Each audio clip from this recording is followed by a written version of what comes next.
YouTube family. It's your girl Rachel here with Italian Soul Sister. Simply because Italian food and soul food are two of my favorite foods. Today, I'm going to make a flavorful, most of all easy and delicious meal for you. I'm going to make pork butt, yellow potatoes, and a bag of frozen broccoli Normandy vegetables. I'm going to make all of that for you today in my Instant Pot, one of my favorite devices. It's going to be easy peasy Japanesey. Let's get started, folks. Here we have about 7 potatoes, 2 onions, a bag of Members Mark frozen broccoli Normandy vegetables, and 1 pork butt. It is a 5-pounder here. And this is one of my favorite things in the world besides my air fryer, and I have a few other devices, but besides that is my Instant Pot. This makes the preparation of everything so easy. It plays a little song when you open and close it, which is big fun. And it's got a pot, I believe it's 7 or 10 quarts. I can't remember. On the inside, that all these things fit wonderfully all in one pot. Let's get started. Now here we have our meat. I know that I'm going to have a whole lot of professional chefs out there very angry with me because I did trim a large portion of the fat off the bottom of the pork butt. I did that because this particular cut has great marbling throughout. You can see the little lipid-filled veins, the little fat striations or veins on this, and that honestly will bathe the meat while it's cooking. So I didn't need that extra bottom layer. Maybe if I was cooking it in a convection oven, I may have needed that, but on this particular piece of meat, I didn't. And I do try to keep the fat content down where I can, because I'm also going to use a can to make gravy in the same pot with these same juices. And I just didn't want that much fat in it. Take the whole thing, it's been already washed, and put it straight down into your Instant Pot. Next, we do the potatoes. We're just going to simply cut them in half. Okay, family. Now I prepared the 7 potatoes, and I prepared 2 onions here, and I have my meat already here in the Instant Pot. Now I'm getting ready to season it. I'm seasoning it with some steakhouse seasoning, cayenne pepper, parsley flakes. Parsley is a great diuretic. A lot of people don't know that, but if you're looking to shed a little excess water, have some fresh parsley or some tabbouleh salad. It really takes the water off. Chili powder, garlic powder, and as always, smoked paprika. I'm going to add this Instant Pot has a meat cycle on it, which is the second button you may see here. It has a meat button on it right here. I usually put all big pieces of hefty protein like this on 2 cycles. So this is going to be the very first cycle. Now that I put my seasonings in my pot, I'm going to add exactly 1 cup of water to the base of the pan.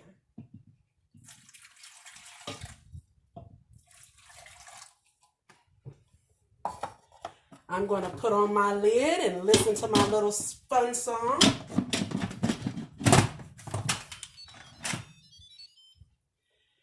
And I am going to push the meat button here. And then I'm going to push start. No, actually you don't push start. It starts itself. You see it says on. My bad. You only push the start button down here if you want to delay it and set it to start itself later. Isn't that cool? So I just put it on the meat button here, the meat/stew button. That put it on 30 minutes. I'm going to wait for it to go that 30-minute cycle, and then I'm going to push that button again. The second time when I push the button, at that time I will then add the gravy.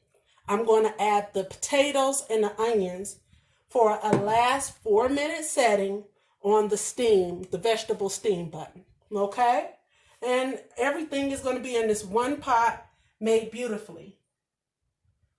Now, one thing about this Instant Pot that you want to make sure is that when you have your Instant Pot on,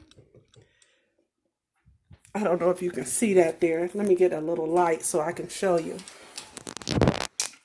When you have your Instant Pot on, you want to make sure that your nozzle is turned towards the not steam side, meaning your nozzle needs to be here. If you have your nozzle turned this way, where you see this little steamy cloud, where you're cooking it, all your steam will escape and your food won't be cooked as quickly. So you want to turn it there. That way you keep the inside of that completely pressurized.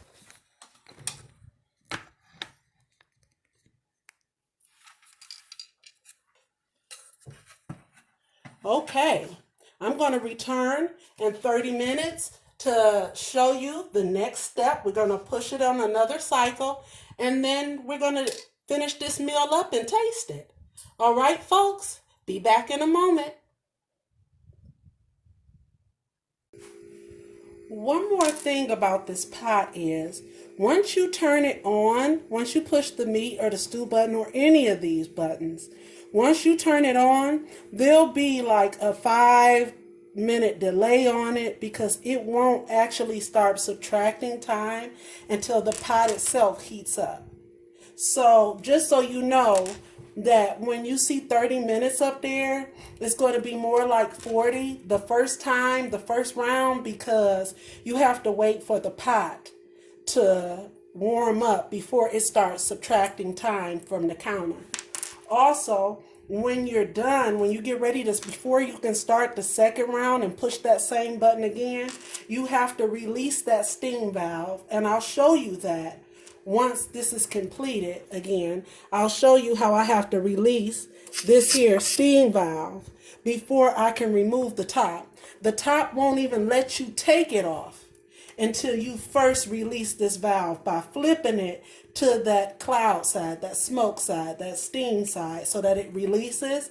And then only when the pot, all the steam is fully released, then you'll be allowed to open up the lid. And then it'll play us a little song to let you know that it's going to open now. Okay? Because it's got a whole bunch of built-in safety features. Just wanted you to know, just in case this is your first time using it. Okay, YouTube family, so the first cycle has been completed, as you can see. It's on low, and when these zeros fill in, that's how long it's keeping itself warm, because it will do that until you open it. Okay? Now, remember I mentioned about the release valve.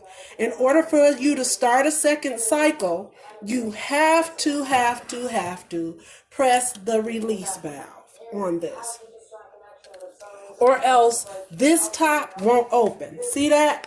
There's no possible way it will let you open this because I have not released this valve yet. So let's go ahead and do that. And as you can see, it's a lot of smoke, of steam comes out, and it's going to go ahead and release itself. As you can see, it's a lot of steam coming out right there, very hot. And once it's fully compressed and all the steam has been released, Then it will allow me to open the top and start another cycle on the Instant Pot. I love this thing. I truly do. I really do, guys. It's such a easy thing. It's not a one pot wonder. For me, it's a one pot wonder foe. You know what I'm saying? Okay. So it looks like the Instant Pot has released all the steam. See, when I touch the valve, there's nothing coming out. It's not hot. It's no steam. I can touch it without any discomfort. And it's been warming itself for 2 minutes. So it took about a minute to compress all of the steam from it. And now you see it says close.